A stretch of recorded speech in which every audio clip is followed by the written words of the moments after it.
मित्रों, लव कुश भगवान वाल्मीकि आश्रम में अब शिक्षा ग्रहण करना शुरू कर दिए। अब विद्या अध्ययन कर रहे हैं।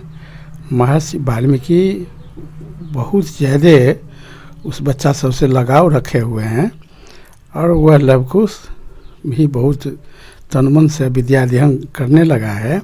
उधर अब अयोध्या में प्रभु श्री राम अश्वमेध यज्ञ का शुरुआत करेंगे। इसके बाद की कहानी बड़ा ही रोचक है। सुनने के लिए वीडियो के अंत तक बने रहिए। बहुत ही अच्छा कहानी है। वाल्मीकि जी लव कुश का शिक्षा ग्रहण करवा रहे हैं। धनुर्विद्या का भी अभ्यास अब शुरू हो गया है और ये बच्चे लोग अब धनुष विद्या में अपना अपना हमेशा लगे रहते हैं और निशाना साधने में जुटे हुए हैं। महर्षि वाल्मीकि बहुत तन-मन से उस सबको सिखाने में लगे हुए हैं। वो जान रहे हैं भगवान राम के लड़का हैं, उसी भाव से उसी ढंग से वो कर रहे हैं। माता सीता बच्चों को देख करके बहुत प्रसन्न रह रही हैं। शुरुआती शिक्षा वो उन्होंने ही दी, तीर धनुष बना दी और निशाना लगाए सिखाई कि ऐसे तीर से बाण छोड़ा जाता है। प्रारंभिक शिक्षा माता सीता ने ही अपने लड़कों को दी। उसके बाद गुरु वशिष्ठ देखे गुरु वाल्मीकि कि ये तो तीर धनुष लेकर के आ गया है, अब इसको सीता का इच्छा है कि धनुर्विद्या का अभ्यास करवावें, तो धनुर्विद्या भी सिखाने लगे। साथ ही साथ भगवान वाल्मीकि जो रामायण लिखे थे, रामायण महाकाव्य, उसका भी अध्ययन कराना शुरू कर दिए और संगीत विद्या का भी दो छोटा छोटा बीना बनवा करके संगीत विद्या का भी शिक्षा देने लगे। बच्चे लोग रामायण को संगीतबद्ध तरीका से गाना शुरू कर दिए हैं। बहुत ही अच्छा। उन लोगों को अब गाना भी गाना आ गया है, बीना भी बजाना आ गया है। भगवान वाल्मीकि इस सब का भी शिक्षा दिए। उसके बाद उधर अयोध्या में भगवान वाल्मीकि देखे कि अयोध्या में अब प्रभु श्री राम अश्वमेध यज्ञ का तैयारी कर रहे हैं। त्रिकालदर्शी महर्षि वाल्मीकि जान रहे थे कि अश्वमेध यज्ञ का घोड़ा ये लोग पकड़ेंगे और अयोध्या के सेना से इसको युद्ध करना पड़ेगा, उसमें इस सब की विजय होगी। ये अभी छोटा छोटा बच्चा है, अभी विद्या का शुरुआत ही किया है और उधर अब यज्ञ की तैयारी होने लगी है। तो भगवान वाल्मीकि अब गुरु कृपा से जो विद्या होता है उस दिशा में लग गए हैं। विद्या दो तरह से प्राप्त होता है। एक तो प्राप्त होता है कि गुरुजी सबको सामान्य ढंग से पढ़ाए और विद्यार्थी अपना मेहनत करके सीखा। दूसरा होता है कि अगर एकाएक बहुत ज़रूरत पड़ जाए तो गुरु, सिद्ध गुरु जो होते हैं, डायरेक्ट अपने प्रभाव से उन तक विद्या को बच्चों तक सीधे स्थानांतरण कर देते हैं। तो जो अब लव कुश को ज़रूरत था, इसका कुंडलिनी जागरण होना चाहिए।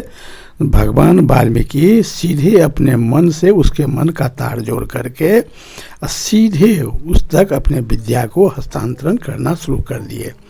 जो अब समय नहीं लगे, इसी अवस्था में अभी अब शीघ्र ही इस सबको महायुद्ध लड़ना है। तो अब उसके लिए तत्काल इस सबको सिद्ध होना, सब सक्षम होना जरूरी है। भगवान वाल्मीकि सीधे अपने से उसके अंतर तक ट्रांसफ़र कर दिए। उधर आश्रम में गौतमी माँ सीता जी को आकर बतला रही हैं कि सीता, अयोध्या में बहुत भारी एक उत्सव होने वाला है, वहाँ भी बहुत खुशी का माहौल है।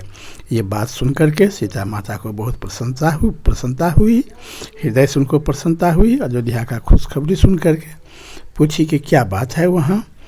तो माता सीता ने कही कि वहाँ खुशी का माहौल जो है कि वहाँ अयोध्या में अश्वमेध यज्ञ करने के लिए प्रभु श्री राम तैयार हो रहे हैं। वो अश्वमेध यज्ञ होगा, पूरा अयोध्या में यही चर्चा है। आज इस आश्रम से एक ठो महात्मा वहाँ गया था अयोध्या घूमने के लिए, वही ये खबर लेते आया है कि अयोध्या में और राम अश्वमेध यज्ञ करेंगे, उसकी तैयारी चल रही है। इसलिए अयोध्या में बहुत खुशी का माहौल चल रहा है। वहाँ लोग अभी बहुत उत्साहित हैं, वहाँ का जनता बहुत प्रसन्न है कि अयोध्या में अश्वमेध यज्ञ होगा। ये खबर सुन करके माता सीता को भी बहुत प्रसन्नता हुआ। वे बड़ा उत्साहित होकर के उसके बारे में पूछने लगी, जो वहाँ पर क्या सब कैसे हो रहा है, कैसे अश्वमेध यज्ञ हो रहा है, तो बहुत अच्छा खुशखबरी है। माता सीता भी अयोध्या का ये शुभ समाचार सुन करके बहुत प्रसन्न हुई कि प्रभु अब अच्छा काम करने जा रहे हैं। अयोध्या में सभी गुरुजन, सभी भाई प्रभु श्री राम के सामने एकत्रित हुए। अब वे लोग प्रस्ताव दे रहे थे कि अश्वमेध यज्ञ जो होगा उसमें बिना पत्नी के अश्वमेध यज्ञ हो नहीं सकता है, और सीता है नहीं, उनके बारे में कुछ पता भी नहीं है कि सीता जिंदा हैं कि नहीं हैं, कहाँ हैं, कुछ पता भी नहीं है। तो आपको गुरुजन कह रहे थे कि बिना पत्नी का अश्वमेध यज्ञ होता नहीं है, इसलिए आपको अब पुनः एक दूसरी शादी कर लेनी होगी। प्रभु श्री राम अपने शादी के बात सुन करके बहुत बिगड़ गए, उनको बड़ी खराब लगा। और ये बात जब गौतमी माँ सीता को भी सुनाई कि वहाँ लोग जनता सब इस बात का भी चर्चा कर रहे हैं कि अयोध्या में दोहरा उत्सव होगा, राम पुनः शादी भी करेंगे, क्योंकि गुरुजनों का मत है कि बिना पत्नी के अश्वमेध यज्ञ हो नहीं सकता है। तो राम की पुनः शादी होने की बात सुन करके सीता बहुत दुखी हो गई, उनका होश उड़ गया। भगवान राम तो हमको वचन भी दिए थे कि हमारे ज़िंदगी में तुम्हारे अलावा कोई दूसरी स्त्री कभी नहीं आ सकती है।